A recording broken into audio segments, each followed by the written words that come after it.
It's such an honor and such a pleasure to be here.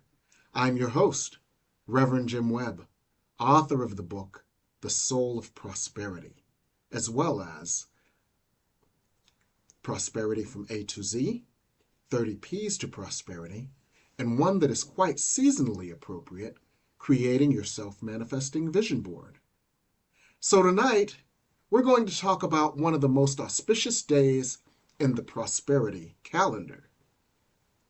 One of the most auspicious days in the prosperity calendar is January 12th. It's auspicious in many ways. For the first reason it's auspicious is that it's the day when all of those Christmas presents that you thought were so nifty start going back in the closet because you stopped using them. It's auspicious also because all those New Year's resolutions that you made begin withering away. Like crabs in a barrel, you start drifting and shifting on those resolutions. And the inner saboteurs, those inner no's that attack your yes, start coming out. So tonight, we're going to talk about silencing your inner saboteurs. And the reason that that is so important is because otherwise, those saboteurs can take our desire for financial prosperity and sabotage it. Our desire for relationship prosperity, those saboteurs will sabotage it. Our desire for professional prosperity, where we have the perfect job with perfect pay, where we provide a wonderful service in a wonderful way, those saboteurs will sabotage it. Our task is to meet them before they have a chance to sabotage our prosperity. And so we're going to work with that tonight and how we can address these silent saboteurs so that they can no longer sabotage every aspect of our prosperity. And as you can probably see, I have a very special guest here. And one of your favorites, that's Ed Miller, author of Soul Power. We're here in Fort Lauderdale in his office and studio, and he's going to talk with us about this. So we're so glad to have you, Ed. Welcome, Ed. Thank you. Thank you. First of all, I'm always blessed. And now we're in the new year. Yes. And we get a chance to connect and do a program together. Exactly. And this is an important program, too. Yes. Because this has been where I am right now. I'm Is in a that place right? now where I'm exploring sabotaging thoughts and beliefs. Mm-hmm. And I'm trying to do it in the moment. So I can be aware of what's coming through and not follow it in belief and in my emotional belief. So it's been an interesting time. I think this practice I have of becoming aware of the sabotaging thought or belief is giving me the space to choose happiness more, to choose peace more, to stay in awareness longer. Okay. You know, without getting caught up in stories of dysfunction and stories of inadequacy or stories of threat, because that's what the sabotaging thought does. It always takes you out of your peace. It takes you out of your heart. Yeah. It takes you out of your awareness and pulls you into a dream. Okay. Yes. Just like A Course in Miracles says, it's a dream and it pulls you into that savage fantasy. It does. So you just said something that was so important, and I'd like to elaborate on it for our viewers. What you said is you catch it before it drags you down the Absolutely. black hole. Absolutely. So tell us, how do you catch it? Is there a certain... I think that's so great. And maybe it takes developing and building greater awareness. Okay. But I am very careful now and very consciously aware of when I'm triggered. Okay. With a thought, with an emotional, when my emotions get engaged, when my feelings get, a little overwhelmed, I start to become aware because I know there's a thought that's connected to whatever that emotional response is. Okay. So what I do is immediately, before I get drug into the story of it, I deal with the sensation. Right now I'm feeling something. Okay. I'm feeling either overwhelmed, I'm feeling anxiety, I'm feeling energy, whatever. I'm feeling it right now, but there's nothing wrong. Okay. There's nothing here that's wrong. Okay. And that to me is a great tool for me to pull myself out of that out of the dream. Okay. Because I start to remember that I can't be this dream. I can't be any of these sabotaging ideas. I can't be any of these limited ideas. Okay. I can't be any of these thoughts of wrong or judgment or insufficient. I can't be any of those things. Okay. So when I'm triggered and I'm finding my mind becoming aware of the thought that I'm stuck in, I can let it go in breath. I can allow myself to feel the sensation of the energy that the thought has and not rejecting it. Because what happens is Reverend Jim, as soon as you start to reject a thought, we then are suppressing it. Yes. Or we're then trying to distract ourselves from it. But it's okay to feel everything. You just have to be aware of the story you're telling yourself about it. Yes. He just said something very important, folks. Feel everything, judge nothing. Yes. In A Course in Miracles, there's a lesson. I will not judge anything that God has created. For everything has been created to either trigger you or bless you. If it triggers you into awareness so that you can heal it and then accept the blessing that you have been withholding from yourself. If it already blesses you, mazel tov, keep going forward. So thank you, Ed, for that insight. Well, I want to share with you, and I want you to share with me, the moment when you feel a trigger. And what is your first response? Once like I say something to you that makes you, that ignites some emotional memory or whatever. How do you handle that? I use the stylistics message. Okay. Stop, look, and listen. Stop, look, and listen. Yeah. Yes. Breathe is always good too. Yes. Breathing's always good too. Yes. It's like, take a breath. Yes. And in that breath, there's that natural interruption. Yes. That natural interruption, which gives you a chance to stop. And when you stop, it's like, okay, I stopped. I'm not going to get sucked down into the black hole. I'm going to step back and observe this more objectively, because the breath is the breath of God. Absolutely. Right?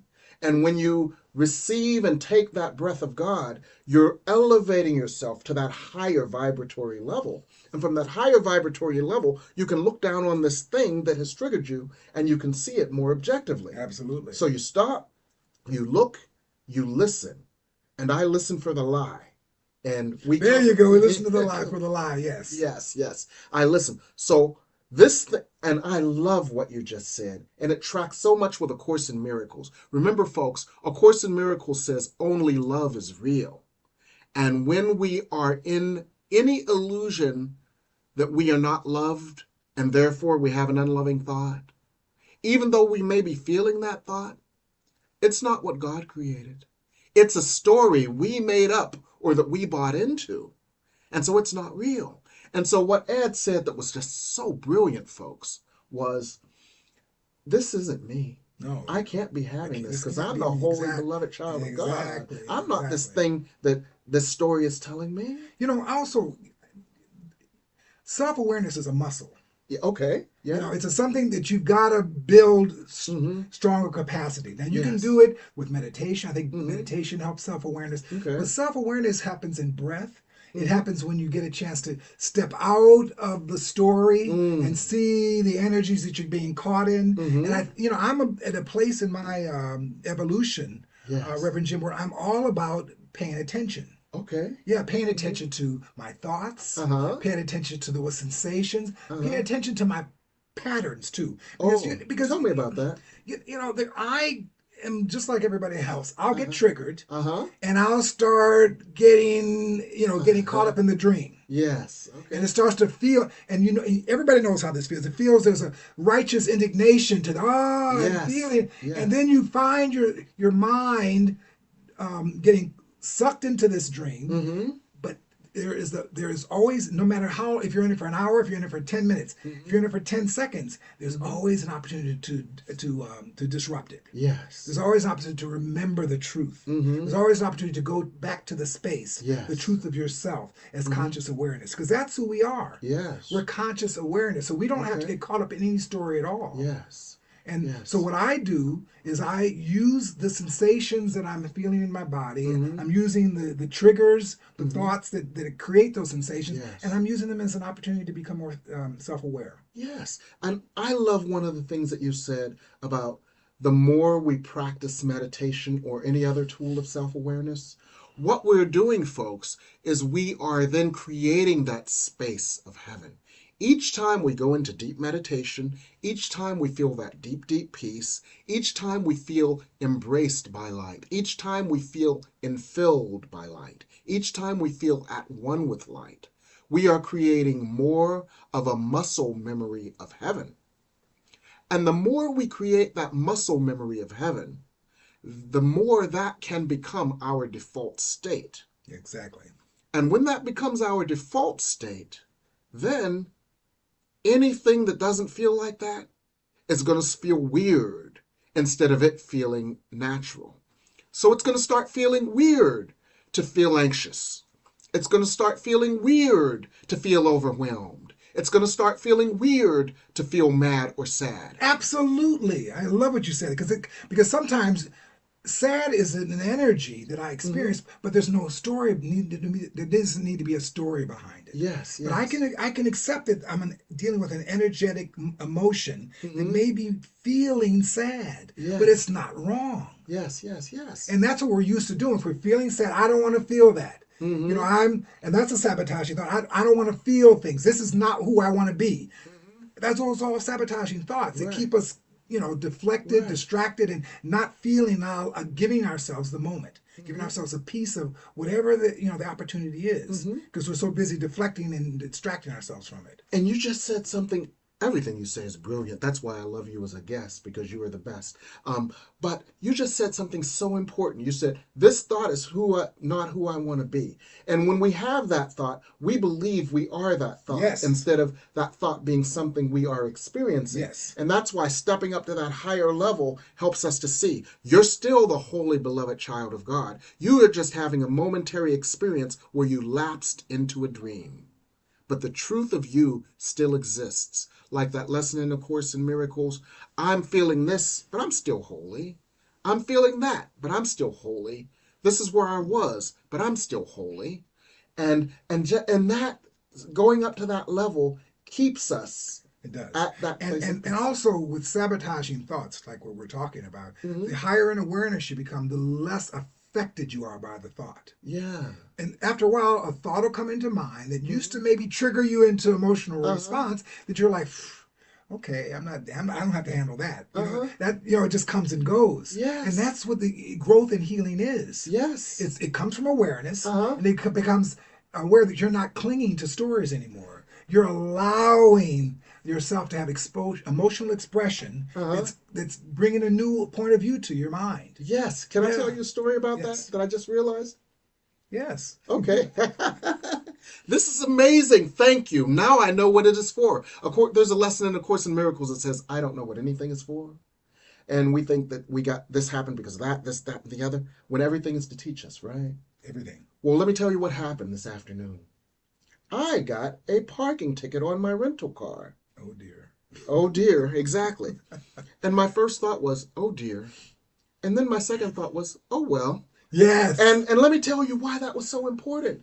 Because years ago, when I would get a parking ticket or something like that, I would feel like I was going to be in prison. You know why? Because my standard of perfection for myself was up here. Yeah. And a parking ticket was, I'm a bad boy. It meant that you were shabby, that you weren't paying good attention. It had a lot of negative connotations. Yes. Now, when you got the parking ticket this time, what was the process? How did you get free of it so quickly? Oh, well, they'll send me a bill and I'll pay it. It doesn't affect who I am. In awareness, the story is sometimes so simple. Right. Yeah. They'll send me a bill and I'll pay it, and I got plenty of money to pay it with. And, so the story wasn't there anymore. No. And because the story wasn't there, I didn't get drawn into a rabbit hole. I went on about my business, and I came to meet you, and we had dinner. We had a wonderful time. I didn't even know you. And I didn't even. I didn't even know you were a juvenile delinquent. I didn't even know. You see? And you know why you didn't even know? Because I didn't come in with a long face crying crocodile tears, witching and moaning about the fact that I was going to get a $75 ticket, and it was going to come next month in my credit card, and it was going to be a surprise, and I was going to be traumatized, and I was going to feel like a bad boy. Because guess what? That wasn't the case. That wasn't the case. And that was a lesson in how far we can come with this. I am so glad we're talking about personal situations because we got to be vigilant. Yes. in exploring those triggers. Yes. Because when you got the parking ticket, you're right. You start thinking about, it triggers all the, now I've got bad luck and this is not what I wanted and I got to figure out how to get, all those problematic thoughts. Right, right. Instead of you engaging in any of them, because those problematic thoughts have wings of their own. They can drive and fly other places. But if you can shut it down immediately, say, oh, there's nothing wrong. It's like, whatever. Yeah, this is just another thing. This is just another thing in mind. Exactly. There's really nothing wrong here. And so that parking ticket was an absolute blessing to me because it was an indication of how far I've come. So it was like, thank you, universe. I don't know what anything is for. This parking ticket was a blessing to show me how far I've come. Yeah. No money trauma, no bad boy trauma, no the police are going to come get me and shoot me with a gun and point it at my head trauma. Done. But what we're talking about is so nuanced. Yes. You've got it because you got a chance to use this parking ticket as an opportunity to become more self-aware. Yes. But every other turn is an opportunity to become more self-aware. Yes. Because every other turn is an opportunity to be aware of what the emotional response is being triggered in you. Yes, yes, absolutely. Another strategy for addressing our silent saboteurs.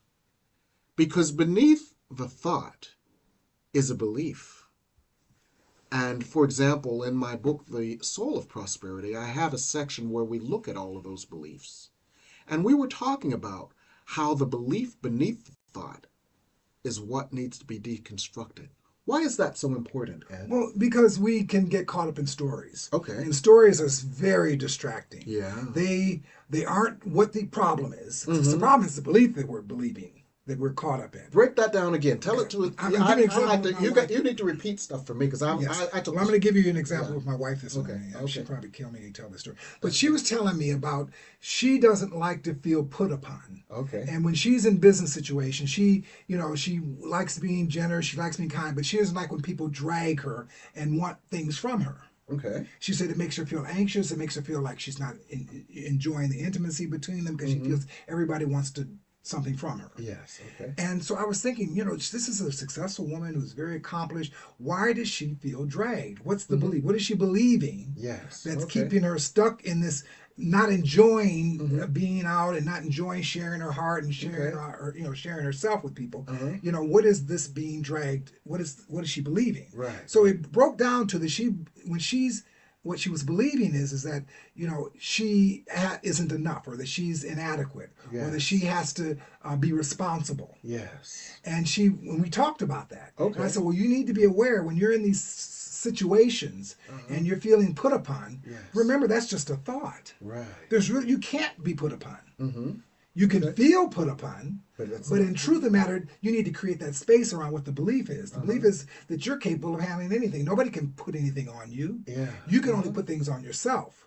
So when we talked about this, she was able to get a tool to use when she feels triggered and feeling overly responsible. Or somebody's going to drag her. Somebody's going to require something from her she doesn't want to. And somebody has this lofty expectation of her that she has to rise to meet, and she doesn't know if she can rise to meet it, and it rubs up against her insecurity. Absolutely. So so in those situations when you're feeling those triggers, break it down.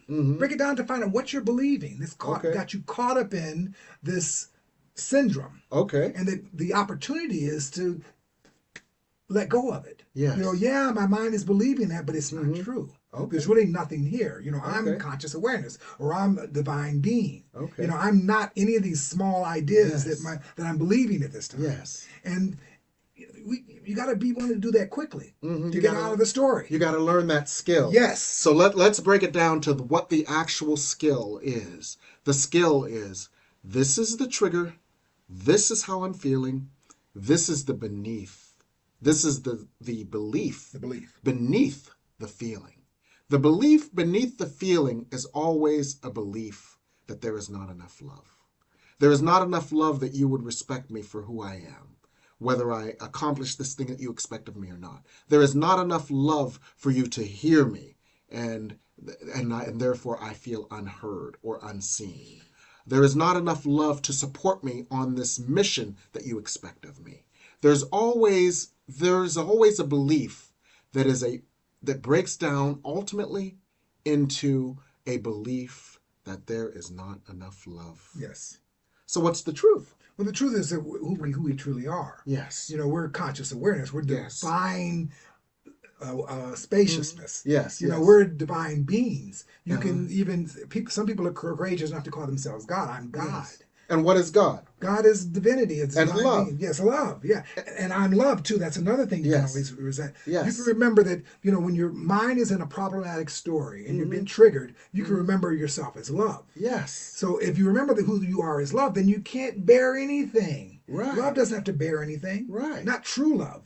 And if you are love, then you are love, so there must be enough love because you are love. Exactly, I am that. And so any unloving thought that is at that core belief is obliterated by the truth. Yes. That you are love and God is love. Yes. And you are one with God and one with love.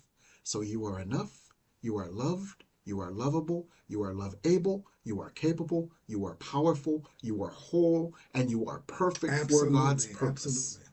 And do you see how that's a muscle? Yes. That awareness of the truth of yourself is a muscle that you have to continue to stay on. You got to continue to relate to. Yes. And no matter how much your mind wants to drag into stories, and sometimes we can feel it viscerally in our body being dragged into a story. You ever had that feeling where you're like, I'm about to believe some you're crap. working my nerves. Yes. You working my nerves. And you even working nerves I didn't even know I had. And at that moment you can, and when you're being drawn into an emotional reaction, you could then give yourself the space. Yes. And give yourself remembrance of the truth of who you are. And you know what? I think that there's some of our guests are going to not say, well, this sounds Pollyanna. Yeah. This sounds not real. It is real. Yes. I had to learn to relate to myself in a different way. I wasn't this body mind. I wasn't this persona. Yes. I wasn't all these identities that I've inherited in my lifetime. Yes. I'm greater than that. Yes. Remember that song by the Jets, Make It Real? Make it real, yes. Give me one more chance to make it real. Exactly. Yes. This is how you make it real. You make it real by experiencing that love. You make it real by practicing your meditation muscle, your love muscle, your peace muscle, your power muscle every single day. Compassion muscle. Your compassion muscle. Yes. And every time you make it real, then the world and your trigger is able to diminish in its power to knock you off your peak, knock you off your pedestal.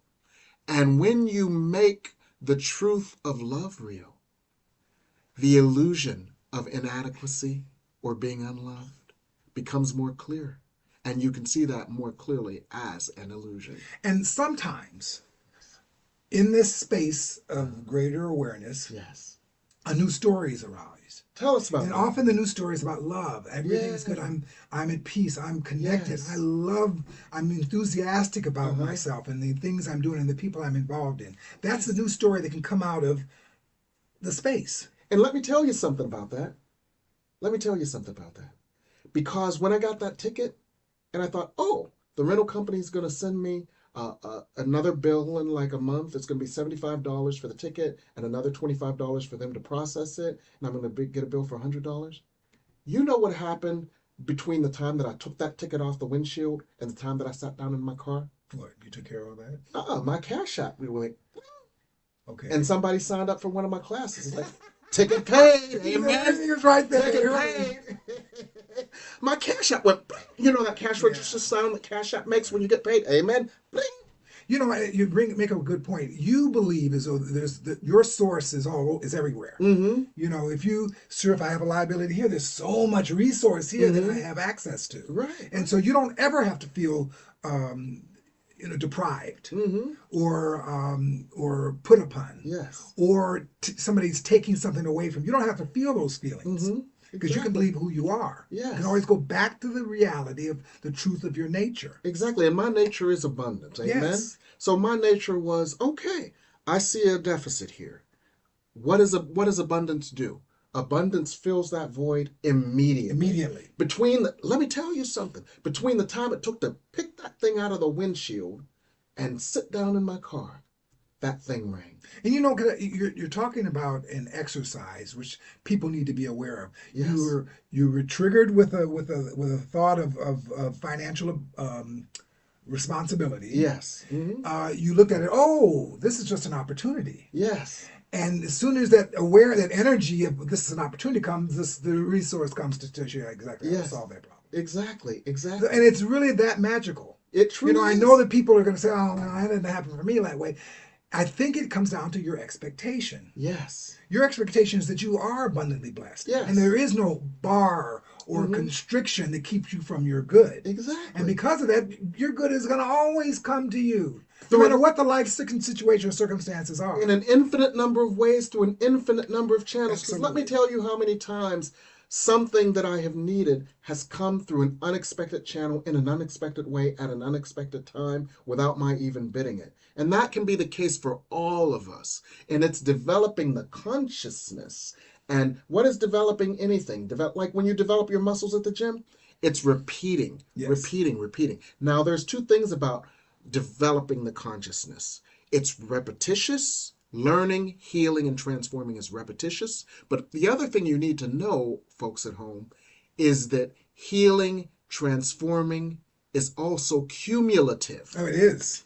It's cumulative. The more you do it, I always love, because I'm an 80s guy, and dancing at the clubs in the 70s and the 80s is my thing. Are you trying to say I'm an old man? 80s guy. So I always think of it like the dance floor. If you remember, folks, some of you were back there with me when we all had hair. Remember when we had those big fros, right? And those 17-inch platform shoes and those bell-bottom flare jeans that went over the front and the back of the platform. Remember that? Well, back then, there was this phenomena where you got to the club early enough, right? And people would be milling around the side, and it was silent. Nobody was on the dance floor. They were playing some old schlocky music that nobody wanted to dance to anyway, right? And then little by little, the dance floor got more crowded, right? Mm-hmm. And little by little, you could hear the murmur, the level of the decibel level going up of the music. You could feel the lights going down little by little. You could feel people getting more anxious. Then all of a sudden, they put on a song, boom, and the dance floor was packed. That's because it reached a cumulative critical mass. And all of a sudden there was this explosion.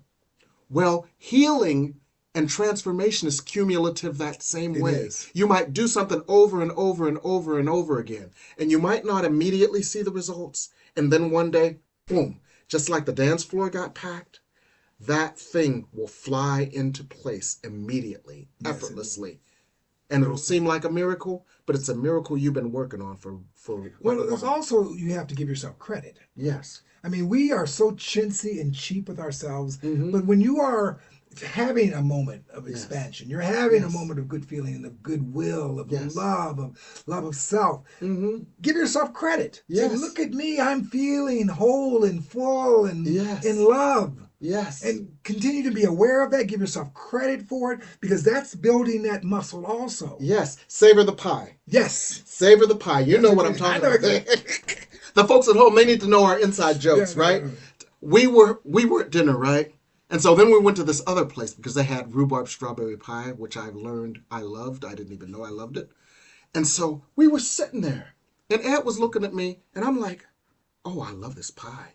And every piece of that pie I took, I just kept saying, he thought I was autistic. Oh, I love this pie. Oh, I love this pie. Oh, I love this pie. Oh, I love this pie. But I was just so in that moment. Yes, it wasn't even about the pie. Right. Tell them about it. It wasn't about the pie. It was about you were in a moment of love and expansion. Yes. And the pie was just another vehicle for you to feel open and love and the deliciousness of life. Yes. And that's what I got out of that. I mean, I'm sure you enjoyed the pie, but you were in love. Yes. Yes. And that's important. And you see, and another aspect of this is what we kind of allude to in the beginning of the program. You think that prosperity is money and stuff, but prosperity is anything that is indicative of being in a state of love. Yes. So developing that inner consciousness of love is developing that prosperity consciousness. So we were going to invite our producer, Michael, on the air because Michael, we we can't see the screen to see the interactions with the guests. So maybe you can help us with some of the guest interactions and comments. Well, first of all, great show this evening. How wonderful. And I just got a call from the New Thought Media Network legal department. They said, don't worry about it. So, Robert will pay for it. No, Reverend Robert will not pay for your ticket. So let's see who's on our comments here. Let's see here. Deborah wrote in, she says, yes, I agree. Those ego moments are feeling strange, but they are less frequent and easily resolved. And I think that gets back to the whole idea of, in meditation, the developing of an observer self. Yes. That what happens is that when someone cuts you off, instead of going into the old behavior, something just says, are you sure you really want to do that? Yes. Because that's what happened. My observer self just says, this kind of puts its hand on my chest and said, you sure you really want to do that? So I think that's a muscle that's developed through meditation. So that's why we use the term meditation, but we're also talking about mindfulness, which is and prayer. Yes. Mm-hmm. Well, I think again, any type of spiritual practice, I think that really helps to develop that sense of, well, again, I really relate with getting the parking ticket. That stuff happens, and that again, it's my reaction, not my response. So, she says I say everything's a miracle when I have the equivalent of a ticket or worse. We don't know what God is doing. Yes. Thank you, Shay, very, very much. And also from Mignon, she says, I love the dynamic and chemistry that the two of you co-create. Oh. Hold on here. We have another comment from her. She says, when we remember our holy self as the bulk of who we are, something shifts. Great example. Thank you, Mignon. That's very, very, very helpful. Thank you. Yes. All right. Oh, wonderful. Anything else, or that's all that we have right now? If you have a comment or our guests have a question here, we have a few more minutes. Please put it in the comments, and we will have these two gentlemen who are in 65-degree weather in Fort Lauderdale, Florida, while I am here at the Ohio studio, and outside it is 6 degrees above zero with a wind chill factor of 10 below zero. So thank you. Thank you very much. So could you guys send some warmth my way? I'd really appreciate it. Absolutely. We're doing it right now. The subject tonight is silencing your inner saboteurs, your inner critic that tends to criticize everything that you do, is very observant.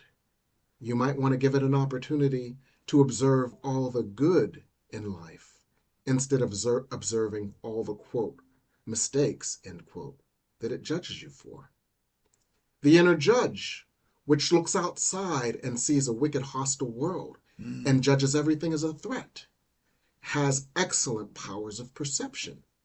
You might want to redeploy the inner judge to perceive the divine intention or the divine meaning, purpose, or lesson in everything instead of perceiving everything as a threat. The inner sinner, which is the part of you that believes that it is sinful, you might want to remind it of its holiness. And the inner saint, which believes that there is this idealized version of you, and if you miss the mark, something's wrong. You might want to teach them that you are a unique combination of human and spiritual. And sometimes your human side is going to prevail, and other times your spiritual side is going to come in and save the day. So there are so many ways to address your inner saboteurs. We're talking about some of them tonight. In my book, The Soul of Prosperity, there's a whole chapter, chapter 9, which deals with addressing your inner saboteurs. Ed, you've been so helpful. Are there any other thoughts that you have on this? I talk about that in my book, Uncovering and Embracing Soul Power. I have a chapter in there about the saboteur also. Yes, tell us about because that.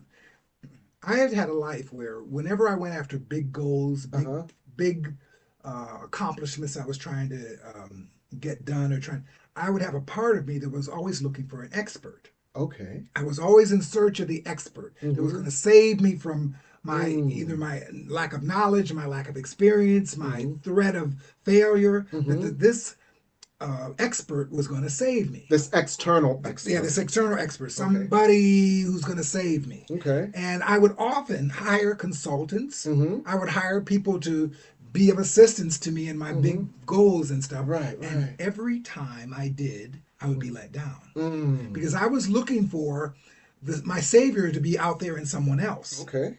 I was always looking for somebody smarter than me. Remember, my issue was that I never thought I was smart enough. Yeah, so I was always looking for smart outside of me. And so what would happen over and over again is that I would face the reality is that this person that I'm idealizing and trying to look as my hero has lead feet. And they really aren't what I've made them out to be in my mind. And I really need to figure out how to save myself. Because me looking for them to save me, it's never going to happen. Okay. You know, I need to pay attention to my capabilities and what I can get done. And stop letting my need to be saved sabotage my projects, my developments, my demonstrations, because I would do that over and over again, looking for experts, looking for people I thought were smarter than me. So the inner script was, I am not enough. I am not enough.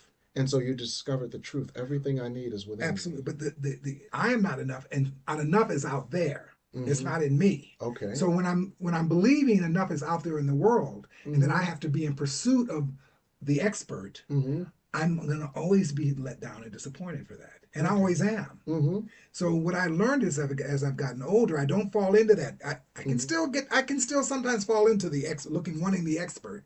But generally now I know when I feel the feeling of wanting the expert, I realize I'm getting caught up in a sabotaging response.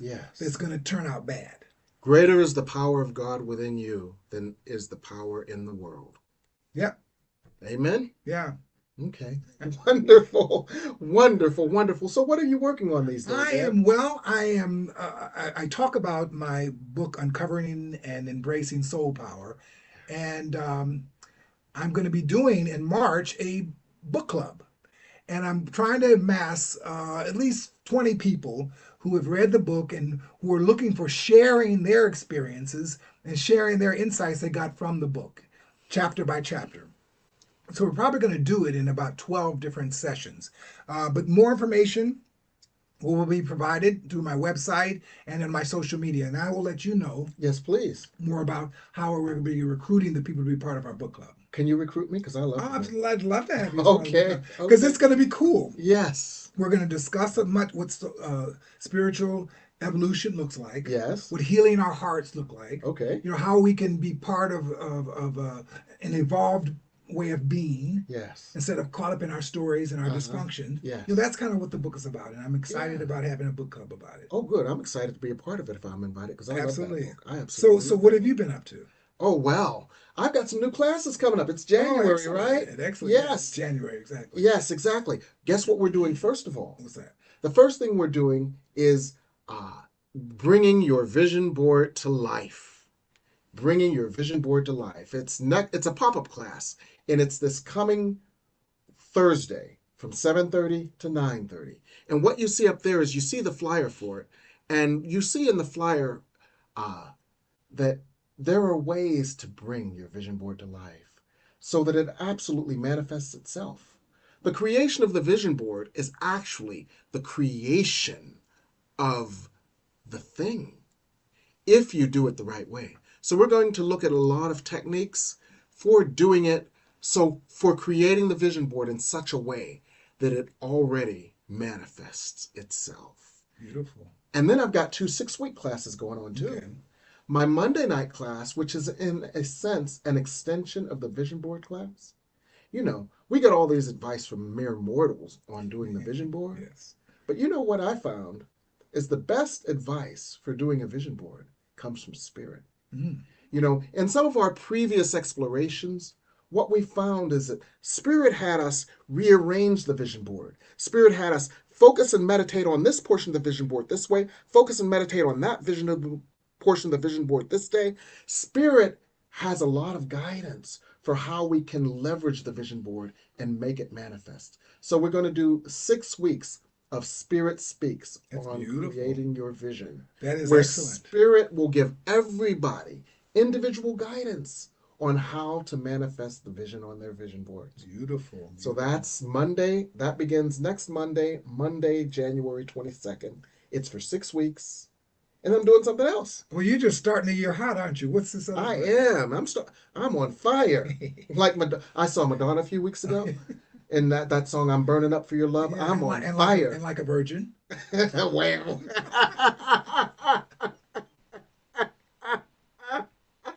Go on, sorry. The other class, I hope I can get my train of thought back now. The other class is Happy Relationships, Happy Life. That's right. And, you know, there was this old, very misogynistic and very sexist saying, happy wife, happy life. Sure. It's an antiquated, misogynistic, and sexist saying. But the kernel of truth in that is the kernel of truth of that, yes. That relationships are the X factor of happiness. Absolutely. And if you want a happy life, develop happy relationships. That's right. So this 6-week class is going to be very interactive. It's going to be exercises, prayers, healing, and coaching, counseling, and advice based on your specific situations for how you can develop healthy relationships, happy relationships, balanced relationships, supportive relationships. Because you know what? If you have happy, healthy, balanced, supportive relationships, you have a happy, supportive, balanced, healthy life. You do. So that's what I'm up to. And that's 6 weeks. It starts on January 25th. So there's a discount for prepayment with pre-registration. Get your registrations in. To do so, just dial that number at the bottom of the screen. You can use it on Venmo, PayPal, and you can go to my website and you can get all the details. And we'll see you in these classes. They're going to be fantastic. I know that. So that's what I'm up to. That sounds excellent. So we've had a wonderful time here tonight. I think so too. I always enjoy our discussions. You have no idea how happy I am right now. This to me has been one of the most wonderful and healing shows. And we appreciate you. I appreciate you. My audience appreciates you. We all are thankful to you. Thank you for being on the show tonight, my brother. Absolutely. Absolutely.